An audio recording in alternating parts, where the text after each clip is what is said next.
মঙ্গলময়ী করুণাময়ী মা তারা, সকলের মঙ্গল করো মা, জয় মা তারা। নমস্কার। 1432 বঙ্গাব্দ মীন রাশির জাতক জাতিকাদের কীরকম যেতে পারে সেই নিয়ে থাকবে আজকের আলোচনা। আপনাদের রাশিতেই মহারাজ শনির অবস্থান সারা বছরই থাকছে। বৃহস্পতি আপনাদের রাশি সাপেক্ষে এতদিন অর্থাৎ 14ই মে পর্যন্ত তৃতীয় ভাব, তারপরেই কিন্তু চতুর্থভাবে অবস্থান করবে। আপনাদের রাশি সাপেক্ষে রাহু রাশিতে থাকবার 18 তারিখ পর্যন্ত মে মাসে থাকবার পরে আপনাদের দ্বাদশে রাহুর অবস্থান থাকবে এবং আপনাদের রাশি সাপেক্ষে এই মুহূর্তে সপ্তমভাবে কেতুর অবস্থান ছিল, সেখান থেকে ষষ্ঠভাবে কিন্তু কেতুর অবস্থান তৈরি হবে। তাহলে প্রত্যেকটা ক্ষেত্রে বলে এসেছি রাশিফল অবশ্যই কিন্তু গ্রহগণের গোচর ফলেরই কিন্তু সমান, কিন্তু জন্মকালীন আপনার গ্রহগত অবস্থান প্রধান বিচার্য বিষয়। সেটা কিন্তু আগে দেখতে হবে যে কী অবস্থায় জন্মকালীন আপনার শনি, বৃহস্পতি, রাহু, কেতু, অর্থাৎ যাদেরকে নিয়ে আমাদের প্রধান গোচরটাকে আমরা লক্ষ্য করে ফলাদেশ দেই, সেই পজিশনটা কী আছে সেটা তো সবার আগে দেখতে হবে, তারপরে রাশিফল। কিন্তু আপাত দৃষ্টিতে যেটা দাঁড়াচ্ছে গোচরীয় ফলাফল অনুযায়ী কিছু ভুল সিদ্ধান্ত বারে বারেই কিন্তু আমাদের কিন্তু আসবে। অনেকগুলো ভালো সিদ্ধান্ত এবং খারাপ সিদ্ধান্তের মধ্যবর্তী পর্যায়ে কিন্তু আপনারা দাঁড়াবেন। সেই জায়গাটাকে যদি আপনারা নির্ণয় করতে পারেন তাহলে যাবতীয় সফলতা মীন রাশিতে 7.5 দ্বিতীয় চরণ চলা সত্ত্বেও যাবতীয় সফলতা কিন্তু আপনি পেতেই পারেন।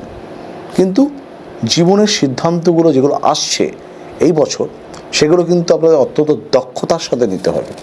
তাহলে কর্ম বিষয়ে বিভিন্ন রকমের সফলতা, শিক্ষা বিষয়ে থাকবে, পারিবারিক জীবনে থাকবে, বিভিন্ন বিষয়ে থাকবে। তবে কিছু ক্ষেত্রে শনি যদি আপনাদের রাশিচক্রে যদি ভালো অবস্থায় না থাকে, বারে বারেই করে বলেছি মীন রাশিতে যেহেতু শনির সঞ্চার হলো গত 29শে মার্চ, শনি যদি মীন রাশির জাতক জাতিকা আপনারা যারা রয়েছেন, বিশেষ করে যদি শনি মহারাজ যদি আপনাদের অবস্থায় রাশিচক্রে যদি উচ্চস্থ কিংবা শুভ নক্ষত্রে প্রাপ্ত না হয়, শুভ মিত্র গৃহে যদি না অবস্থান করে জন্মকালীন দশায়, তাহলে কিন্তু সমূহ বিপদ।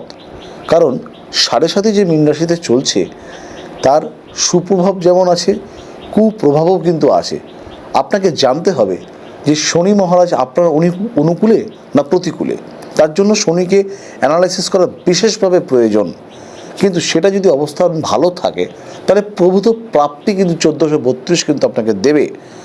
যে প্রাপ্তির আশায় আপনি এতদিন চলছিলেন, কর্মক্ষেত্রে নতুন দিশা, কর্মক্ষেত্রে বিদেশ ভ্রমণ, ভালো জায়গায় পড়বার কিছু সুযোগ সুবিধা, দাম্পত্য ক্ষেত্রে শান্তি বিরাজ, কোনো ধরনের আইনি সমস্যা হয়তো এতদিন চলছিল, হঠাৎ করে সেটা কেটে যাবে। যারা দেনা করে ফেলেছিলেন, কোনোভাবে পয়সাকে স্থিতি করাতে পারছিলেন না, তারা দীর্ঘকালীন বিনিয়োগও কিন্তু আপনারা কিন্তু করতেই পারেন। যদি শনি মহারাজ কিংবা অন্যান্য গ্রহের কুপ্রভাব তো অবশ্যই দেখা প্রধান কর্তব্য, মীন রাশির জাতক জাতিকাদের ক্ষেত্রে কিছু জিনিস সেটা আপনারা হলুদ, গোলাপি এবং কিছু ক্ষেত্রে সাদা রঙের ব্যবহারটা বেশি করতে পারেন। যে কোনো বিজোড় সংখ্যা আপনাদের ক্ষেত্রে শুভ 1432-এর জন্য, তবে তার মধ্যে 5 এবং 7 সর্বাপেক্ষা।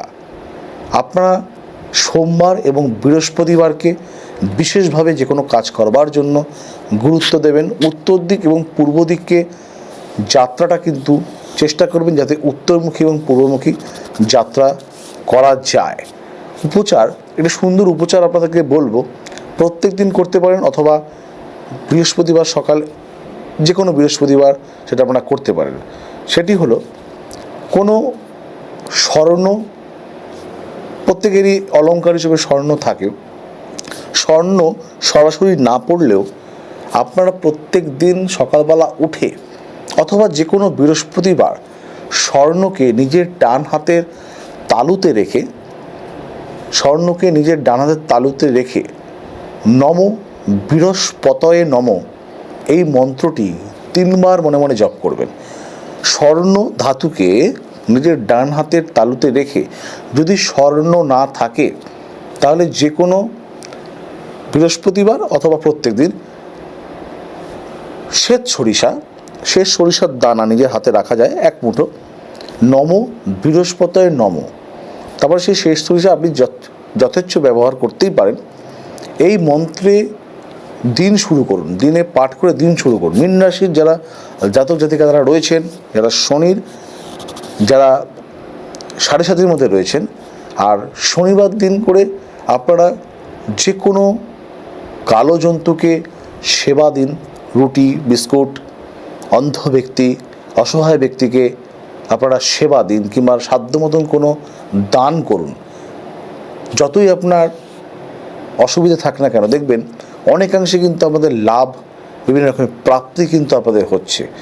জন্মছককে নিরূপণ করুন, নিজের শনির অবস্থান, বিভিন্ন গ্রহের অবস্থানকে, তারপরে এই উপচার পালন করুন।